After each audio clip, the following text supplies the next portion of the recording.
apa yang perlu dilakukan oleh jamaah ketika sampai di Padang Mina.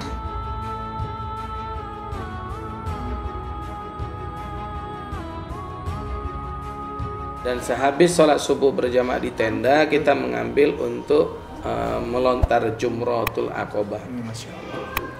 Maka bertolaklah pada tanggal 10 pagi, karena di 9 Zulhijjah adalah Arafah. 10 pagi adalah hari di mana kita akan bertolak dari tenda Mina menuju ke tempat jamarat atau melontar. Sementara semua masyarakat Indonesia yang berada di tanah air Indonesia yaitu melakukan yang namanya kurban. Seperti itu. Nah, oleh sebab itu sahabat Cahayati yang dirahmati Allah Subhanahu wa taala, apa yang perlu dilakukan oleh jamaah ketika sampai di Padang Mina? Mereka masuk ke tenda. Setelah masuk ke tenda, mereka langsung kita bawa lagi untuk mengisi perut. Karena kalau perut kosong bahaya. Ya, bisa-bisa bukan lagi angin duduk, angin badai yang akan datang. Nah, maka oleh sebab itu pemirsa, para jamaah sahabat Cahayati dimanapun berada, mari sama-sama kita menghimbau kepada jamaah untuk supaya bisa melaksanakan yang namanya mengisi kondisi perutnya dengan cara mereka memasak pop mie yang sudah kita siapkan dan segala macamnya. Akhirnya ketika perut mereka terisi, badan mereka segar, mereka pun kita ajak untuk berqiyamul lail. Nah, setelah qiyamul lail kita ajak mereka beristirahat. Setelah istirahat kita ajak kembali mereka untuk bangun, laksanakan sholat subuh berjamaah. Sehabis sholat subuh berjamaah kita lanjutkan bergerak itu dari tempat tenda menuju ke Jamarat. Ya, nama tempat melontarnya adalah Jamarat. Apa yang terjadi? Subhanallah, begitu tumpahnya semua jalanan dari tenda Mina, seisi Mina itu adalah lautan manusia. Masya Allah. Apa yang terjadi? Mereka bertalbiyah, labbaik Allahumma labbaik, labbaik la syarika laka labbaik, innal hamda wan ni'mata laka wal mulk la syarika lak. Allahumma salli ala sayyidina Muhammad wa ala ali sayyidina Muhammad. Allahumma inna nas'aluka ridhoka wal jannah wa na'udzubika min sakhatika wan nar. Rabbana atina fid dunya hasanah wa fil akhirati hasanah wa qina azabannar. Wah, sepanjang jalan itu yang dibaca. Sampailah kita di tempat Jamarat. Ketika sampai di tempat Jamarat, jamaah kita arahkan mutawif untuk melontar lebih dahulu. Setelah mutawif untuk melempar dahulu, kemudian mutawif keluar untuk meletakkan tiang bendera, memberikan tanda akan kumpulnya di sana. Masuklah pembimbing dan mutawif dan serta mutawifah yang lainnya untuk mengiring jamaah untuk mendekati. Misalnya ini contoh, bisa di zoom Bang Jack. Di zoom Bang Jack. Ini contoh aja, ini sebenarnya Ka'bah. Tapi beginilah nanti tempat melontar itu, ada tempat sanding ininya dan ada ininya dindingnya. Jadi ketika jamaah sudah sampai di tempat ini, ini kan jamaah di sini nih. Mendekat, terus mendekat. Di sini udah ramai bertumpuk orang. Maka kita akan coba terus masuk. Sebenarnya di dalam itu bakal apa? Karena apa? Orang banyak takut ke dalam. Karena takut kelempar batu lah. Nah, kita minta biiznillah, atas izin Allah kita minta perlindungan. Allahumma inni a'udzubika min syarri kulli dabbah anta akhizum binasyatiha. Ya Allah, lindungilah aku dari segala kejahatan makhluk. Batu termasuk makhluk. Yang ubun-ubunnya ada di genggaman tanganmu. Mendekat sampai ke sini. Setelah mendekat sampai ke sini, udah di zoom ya Bang Jack ya.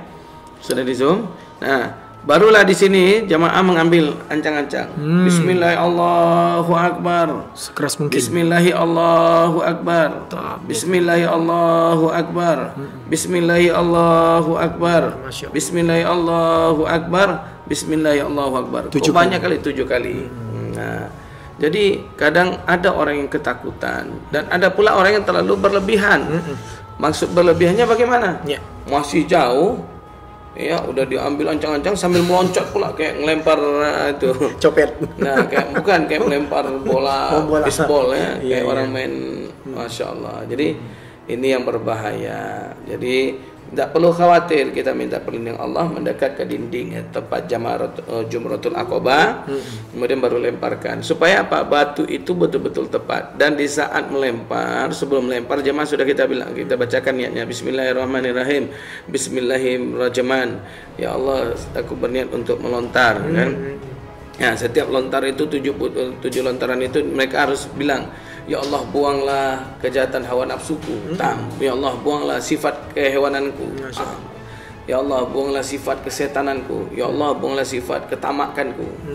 Pokok sifat-sifat yang selama di tanah air kita rasakan itu. Satu batu itu ya, ya dari setiap batu itu 7 lontar. Nah, selesailah jamaah ini melontar semuanya, kita arahkan ke arah tenda. Nah, kita arahkan ke arah tenda, kemudian kita jalan. Kita sampai nampak yang namanya menara Masjidil Haram yang ditandai dengan jam besar. Mulailah kita berdoa mengarah kiblat. Nah, banyak orang yang salah, dia berdoa ke arah batu Jamarat. Itu tak benar pemirsa. Itu sama dengan musyrik. Ada yang seperti itu ya, Bi? Ya, jadi berdoanya ke arah Masjidil Haram. Iya. Baik nanti di Jabar Rahmah berdoa ke arah Tugu, ya Allah berikanlah aku kekasih. Allah ini kan Jabar Rahmah, tempat bertemunya Nabi Adam dan Siti Hawa. Kata Allah, ente berdoa madhabnya kemana? Jadi minta pula yang mau dikabulkan. Sementara kamu sudah musyrik. Masya Allah. Hati-hati. Fayaghfiru lakum li khalqihi jami'a. Aku ampunkan semua dosa-dosa hambaku. Illa lil musyrik, kecuali orang yang musyrik atau musyrik yang terputus tali silaturahminya. Nah, jadi kita berdoa tuh ke arah Masjidil Haram. Kita bawa jamaah. Auzubillahi minasyaitonir rajim. Bismillahirrahmanirrahim. Allahumma inni a'udzubika min syarri nafsi wa a'udzubika min syarri kulli dabbatin anta akhizu bi nasiyati wa min syarri syaitani wa syirki. Inna rabbiya la siratal mustaqim. Itu masih pakai ihram karena kan tanggal 10. Akhirnya kita guntinglah rambutnya jamaah tahallul. Tahallul subuh. Bismillahirrahmanirrahim. Allahu akbar. Maka sah saat itu kita sudah bebas melepaskan ihram. Kan pakai ihram dari tanggal 7, 8, 9 sampai 10 setelah melontar. Coba bayangkan, Bang. Enggak pakai kolor. Selama itu. Maka ini harus juga latihan para jamaah haji, calon-calon haji, calon-calon umroh. Latihan bagaimana, Ustaz? Jalan pakai ihram, enggak usah pakai celana dalam. Lecet enggak kira-kira? Berapa banyak bapak ketika dia selesai menggunakan ihram jalan begini. Kenapa Pak? Enggak tahan. Udah lecet. Ya Allah. Masya Allah. Jadi jangan anggap enteng haji maupun umroh itu ya. Jadi luar biasa. Memang dahsyat. Perjalanan yang luar biasa, perjalanan fisik ya. Jangankan yang baru, yang sering pun ya. Masya Allah. Saya kan umroh, tapi kalau umroh mungkin tidak masalah karena sebentar menggunakan ihram. Tapi kalau haji, Masya Allah, lecet, nggak ada yang nggak lecet. Memang lecet ya. Memang lecet. Tapi kita berdoa, ya Allah, dengan adanya seperti ini, ya Allah, Engkau jauhkan aku dari hawa nafsu. Iya, itu selama 4 hari itu ada mandinya nggak, Bi? Nggak ada.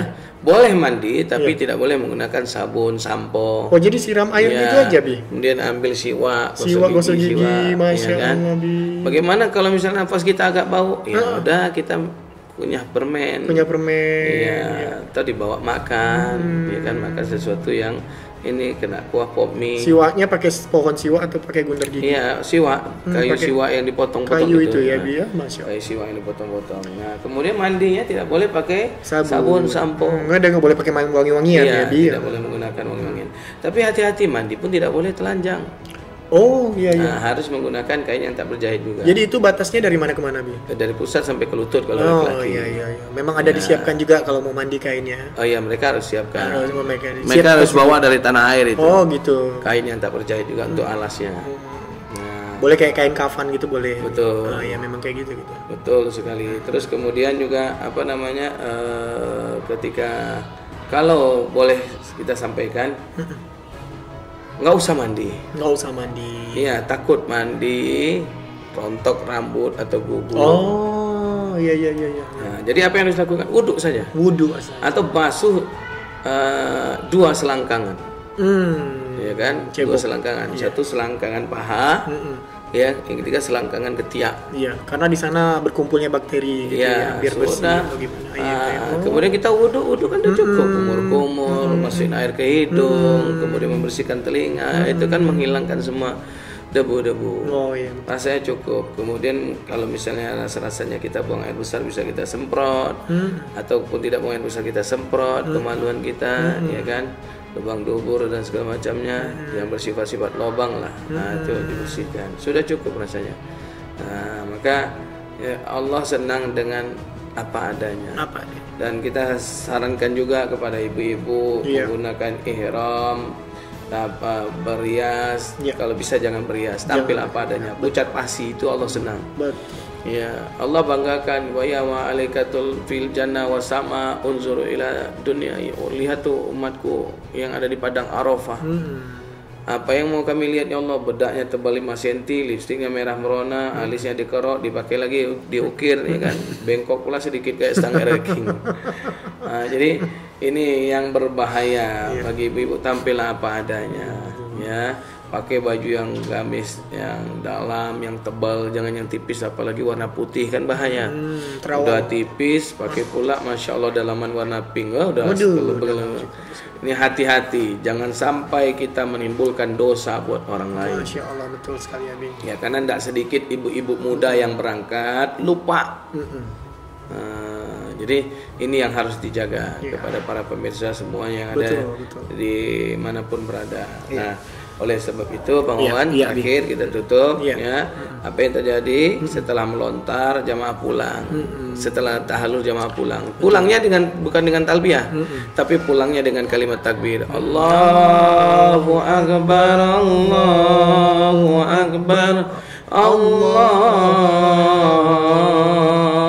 akbar. La ilaha illallah, wallahu akbar, Allahu akbar, walillahil hamd. Sampailah perjalanan itu ke tenda, dan ketika sampai di tenda, apa yang terjadi?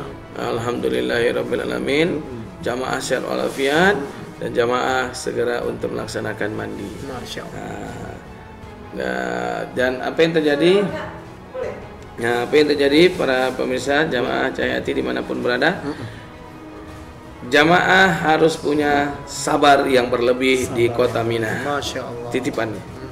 Apa sebab? Begitu dahsyatnya. Antrian panjang pastinya. Nah, ketika antrian mandi panjang, sabar. Ya, ada kawan kita yang baru masuk diketok pintunya. Dan yang di dalam pun tidak sabar, dia sedang buang air. Akhirnya dia buka pintu, sedang jongkok, ditembaknya orang. La ilaha illallah. Ada pengalaman yang kedua dulu tuh, sekarang nggak ada lagi. Nggak ada lagi. Dan yang kedua dulu ya. Dulu iseng-iseng orangnya. Enggak, tenda itu mungkin emosi ya. Tenda itu dulu terbuat dari karton, dari terpal ya. Iya. Jadi apa yang terjadi ketika angin datang, terangkatlah semuanya. La ilaha illallah. Yang paling sedih yang sedang jongkok asik, datang angin kencang tak angkat, masya Allah. Nauzubillah min dzalik. Tapi sekarang sudah permanen. Sekarang udah permanen dari tembok dan batu. Masya Allah. Jadi mungkin itu penjelasan seputar kita jamarat Jumratul Aqabah. Iya. Nah, masih ada lanjutannya sebenarnya jamarat ini. Iya, ini waktu kita sedikit terbatas. Baik, terima kasih Abi.